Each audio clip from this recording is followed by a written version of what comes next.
Hello everyone, welcome back to my channel.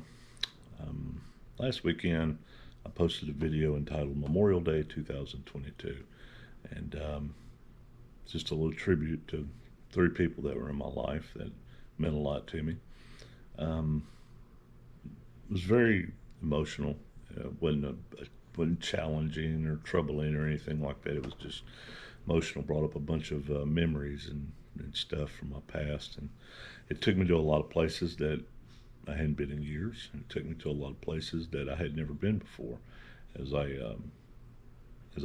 drove around to different military sections of the cemeteries and took footage of flags flying and the grave sites I had to go visit and the people I talked to along the way. But one person in particular that I talked to was my Aunt Minerva. And I went to my Aunt Minerva's house just to take some pictures of my Uncle Rollie so I could have something for the video.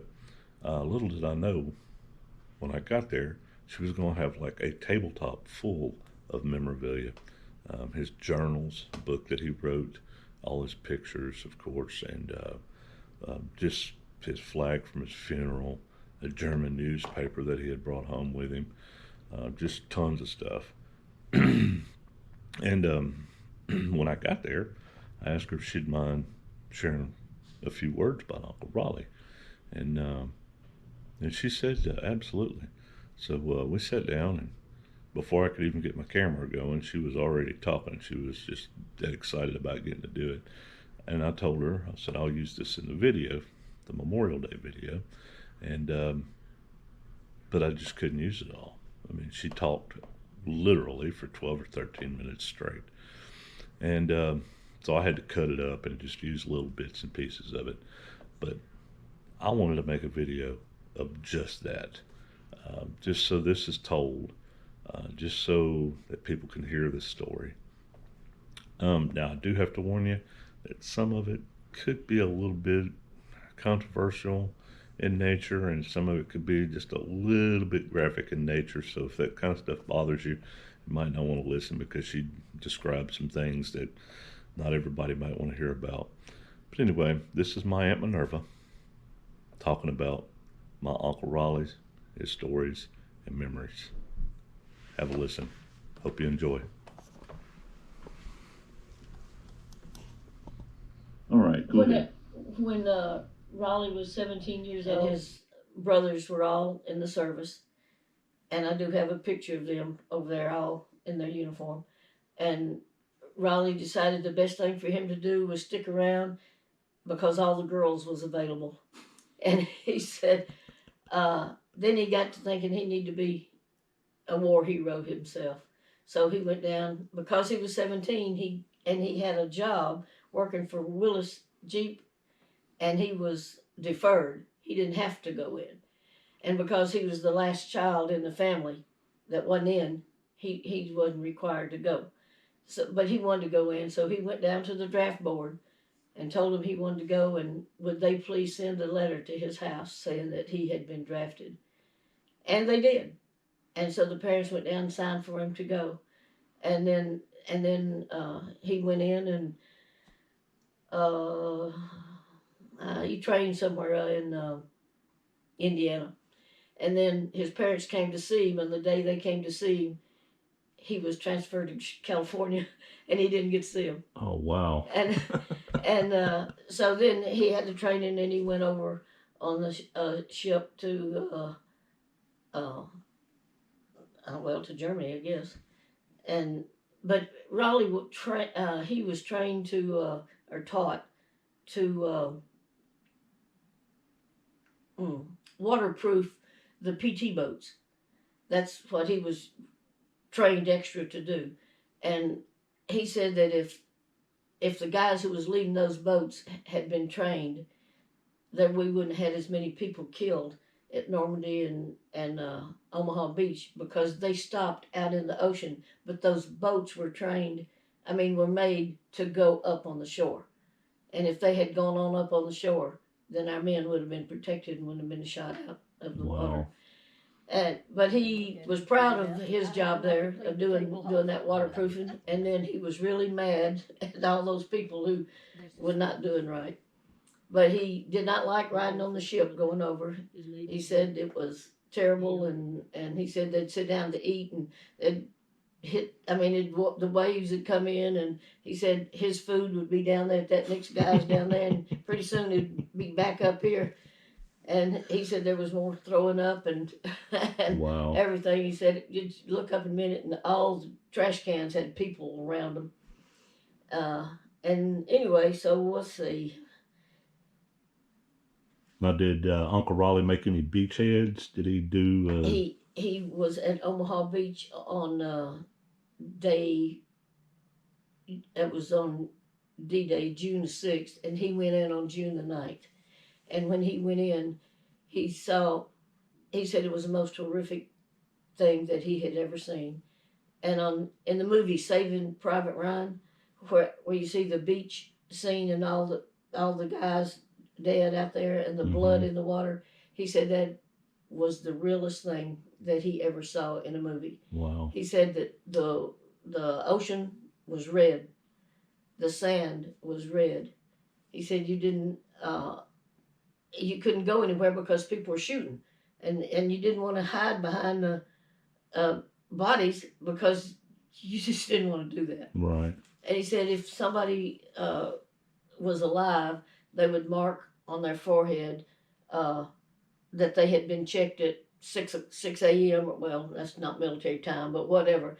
And that the next person would come with charcoal, and the next person would come and erase that off, and then write on there, now they've been checked at 7:10. And then the next person would come along because they had to know how long it had been since they had been checked. And he said that it was the sound, everything was awful. It was terrible. And this was, like I said, he was D-Day +3. So he was there on the 9th. And then when he went to Normandy Beach, in fact, Normandy Beach may have been where that was. I think it was Omaha, though. And he went to Normandy Beach also, and his job really on Normandy Beach, because he was always on the A-line up in the front, because he worked on the tanks. He worked on everything. He said he could fix anything but an airplane. And in case of emergency, he might could have done that.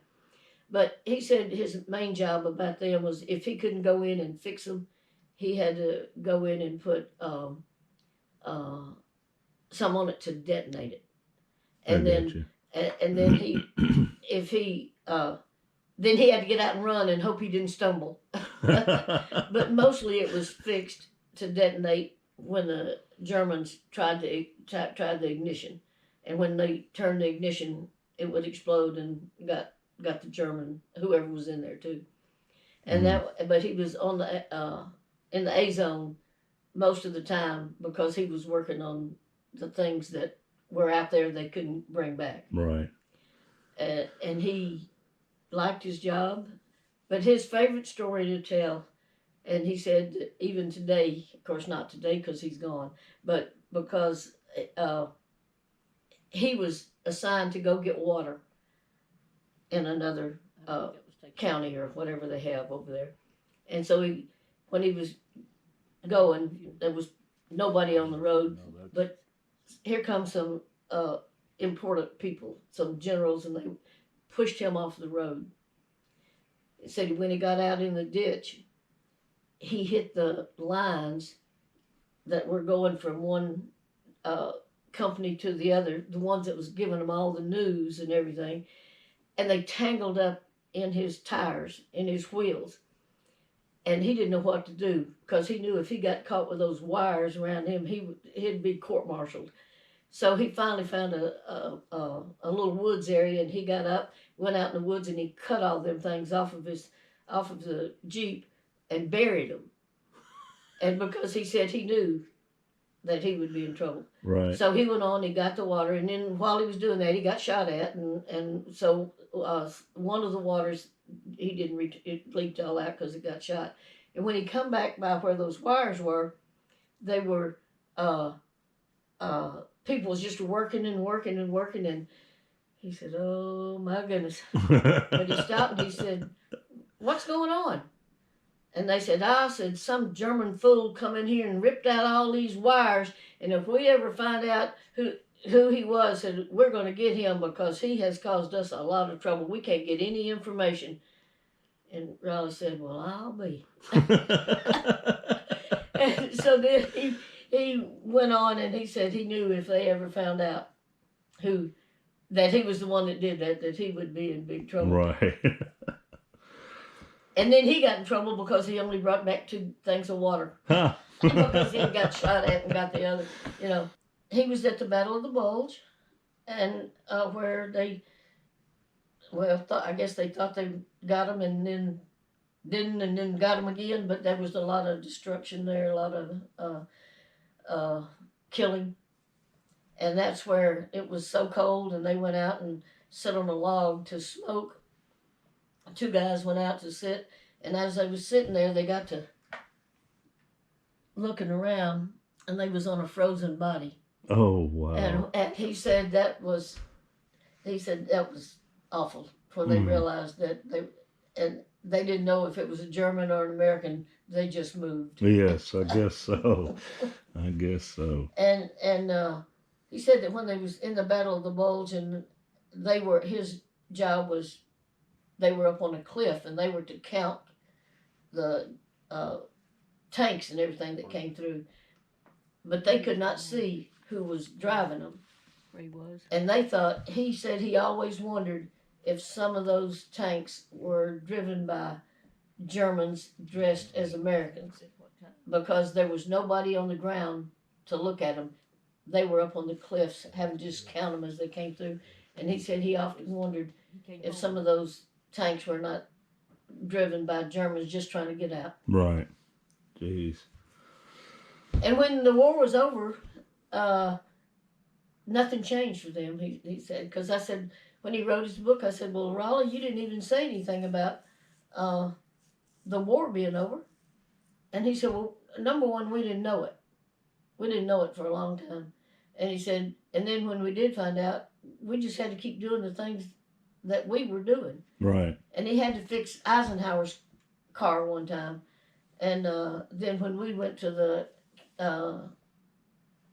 Eisenhower Museum in Abilene, anyways, in Kansas.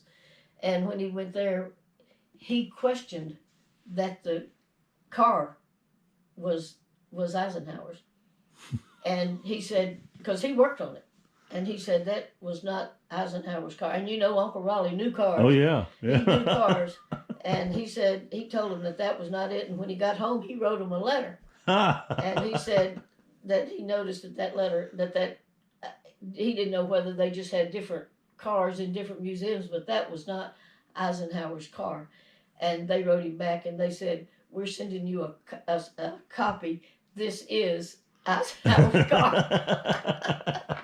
So he had several cars. Yeah, I guess it wasn't the one that Uncle Rollie worked on. Right, Yeah. Wow. And anyway, I guess that's about it. Well, I'll tell you when he came home, because that to me was a precious story.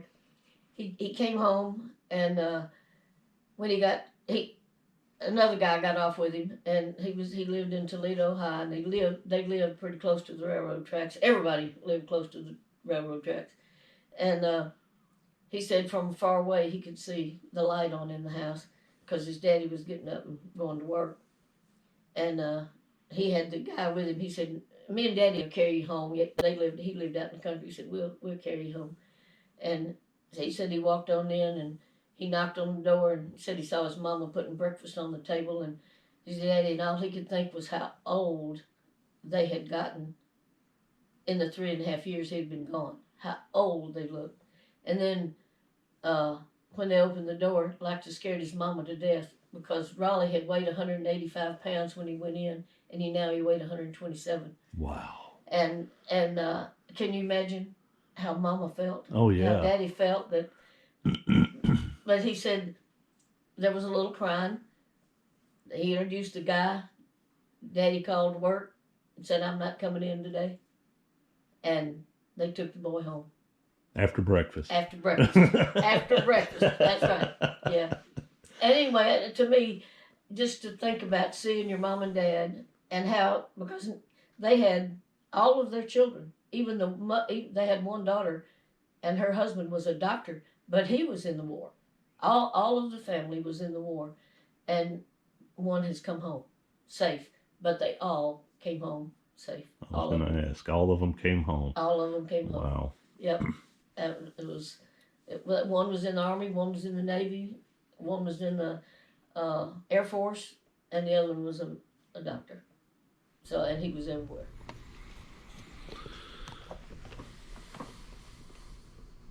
So, as you can tell, very good story. Very interesting. I hope you enjoyed the video. If you do, please like, subscribe. And another thing is, if you are a veteran or a family member of a veteran, or know someone that's a veteran, that's a family member of a veteran, that has a story that they want to tell, contact me. I'd love to get it out there for people to hear it. Let me know. Contact information on my channel. So just let me know. All right. Thanks for watching.